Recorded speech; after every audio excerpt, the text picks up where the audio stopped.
AR న్యూస్కు స్వాగతం. అసెంబ్లీకి రాని వారికి శాసనమండలి ఎందుకు? ప్రజలచే ప్రత్యక్షంగా ఎన్నుకోబడిన వైసీపీ ఎమ్మెల్యేలు ఎందుకు శాసనసభకు రావడం లేదని తెలుగుదేశం పార్టీ కాకినాడ జిల్లా ఎస్సీసెల్ కార్యనిర్వహణ కార్యదర్శి దారా యేసురత్నం ఒక ప్రకటనలో ప్రశ్నించారు. అసెంబ్లీకి రాని వైసీపీ శాసనసభ్యులు శాసనమండలిలో ఎందుకని ఆయన అన్నారు.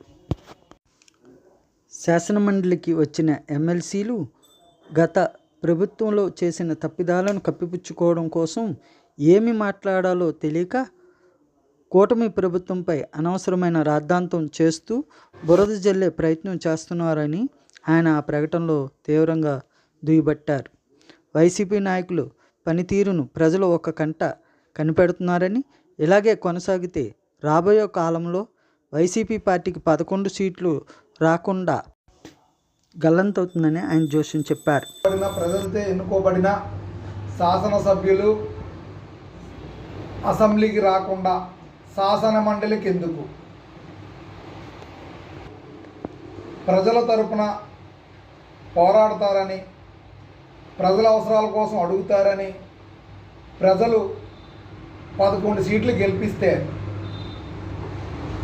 వారు అసెంబ్లీకి రాకుండా శాసన మండలిలో పరోక్షంగా ఎన్నుకోబడిన మండలి సభ్యులు గత ప్రభుత్వంలో వైసీపీ పాలనలో చేసిన అరాచకాలు, అక్రమాలు కప్పిపుచ్చుకోవడానికై కూటమి ప్రభుత్వంపై శాసన మండలిలో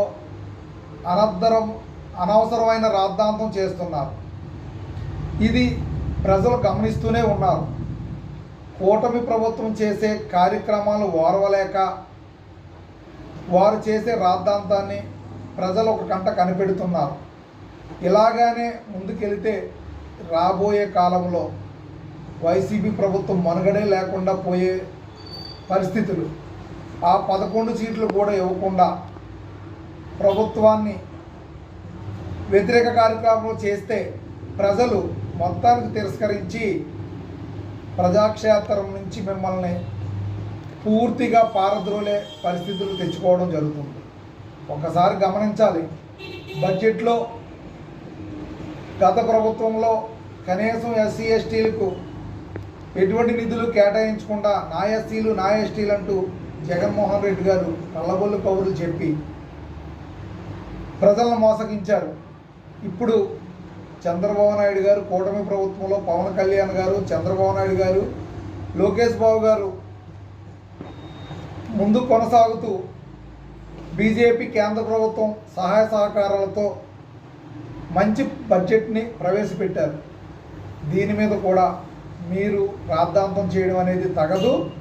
ఇటువంటి పరిస్థితుల్ని మీరు మాట్లాడితే మిమ్మల్ని పూర్తిగా ప్రజలు కనుమరుగు చేసే పరిస్థితి ఎదుర్కోవాల్సి వస్తుంది. కనుక ప్రజలతో మమేకమై ప్రజా అవసరాల కోసం అడిగి ప్రభుత్వానికి సహకరించవలసింది పోయి మీరు చేసిన అనర్థాలను కప్పిపుచ్చుకోవడం కోసమై ఈ విధంగా ప్రవర్తించడం మంచిది కాదని, అలాగే గత ప్రభుత్వంలో సోషల్ మీడియాను వాడి గత ప్రభుత్వంలో ప్రతిపక్ష నేతగా ఉన్న చంద్రబాబు నాయుడుపై, పవన్ కళ్యాణ్ గారిపై, అలాగే లోకేష్ బాబు గారిపై, అలాగే ఇతరత్ర ఎమ్మెల్యేలు ఎమ్మెల్సీలపై మీరు చేసిన దుర్మార్గమైన పోస్టింగ్లు, ఆలోచనలు ఈరోజు దానికి తగు శిక్షను అనుభవించక తప్పదు. చట్టం తన పని తను చేసుకుంటూనే పోతుంది. గతంలో మీరు పోస్టింగ్ ఫార్వర్డ్ చేసిన ముసలావిడిని కూడా వదలకుండా రాజద్రోహం కేసులు పెట్టారు. ఈరోజు మీరు చేసిన తప్పులను ప్రభుత్వం చట్టరీత్యా దాన్ని ఎండగడుతుంటే మీరు ఈరోజు అల్లల్లాడుతున్నారు. మనం ఎంత చేస్తామో తిరిగి అంతే మనకు వస్తుంది. ఇది గమనించాలి. కనుక నాయకుడు నాయకత్వ లక్షణాలు ఉండాలి. అంతే తప్ప పరదాల చాటున చెట్లు నరికేసి తిరిగే ప్రభుత్వం కాదు ఇది. కూటమి ప్రభుత్వము, చంద్రబాబు నాయుడు గారు ఆలోచనలతో ముందుకెళ్ళే ప్రభుత్వము.